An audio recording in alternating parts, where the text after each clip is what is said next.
Туугандар, эң жогору ушул обменкада болуп атат. Рубль боюнча доллар 87 сом 50 тыйын, евро 101 сом 80 тыйын, рубль 1 163.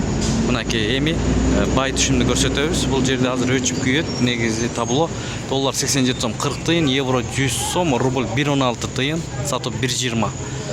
Мынакей, ассаламу алейкум, урматтуу YouTube көрүүчүлөр. Биздин каналдын катталуучулары, жалпы саламатсыздарбы? Бүгүн 4-июнь 2026 жыл.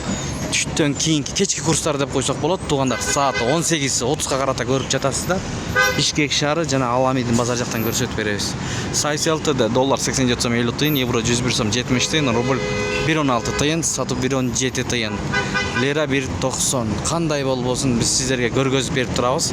Андыктан каналды колдоо иретинде бирден лайк басып көрүп турсаңыздар, башка бир туугандар дагы көрсүн. Анда кеттик дагы көрсөт. Жетиген акча алмаштыруу жайына доллар 87 сом 50 тыйын, евро 101 сом 50 тыйын, рубль 116 тыйын. Тенген 17.80, юань 12 сом 50 тыйын, фунт 116 сом, лира 1.90. Бул жакта экөө бирдей көрүп алсаңыздар болот. Мынакей. Алабука капитал деген обменка бар экен. Мынакей доллар 87 сом 50 тыйын, бул жерде евро 101 сом 70 тыйын, рубль 116 экен, сатып 117,5. Аламидин базар жакта жүрөбүз, туугандар.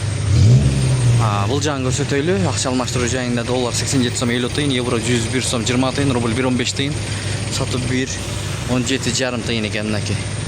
Азыр биз менен болсоңуздар, Моссоветти көргөзүп берем. Моссоветте кандай болуп атат, чогуу көрөбүз. Мына бул жакта Аламидин базар жакта ушундай экен. 117,5 эң өйдө алынышы рубльдун. Туугандар, тырс лайктардан басып көрүп туруңуздар. Мына 116 тыйындан да бар. Бакаята кейжи доллар 87 сом 50 тыйын, евро 101 сом 70 тыйын, рубль 116, сатуу 117. Партнер нефть 95 84 сом 90 тыйын, 92 78 сом 90 тыйын, солярка 93 сом 80 тыйын. Солярка аябай өйдөлөптүр. Мынакей сезон чөп чабык, аны муну бензиндин бааларын көрүп алыңыздар.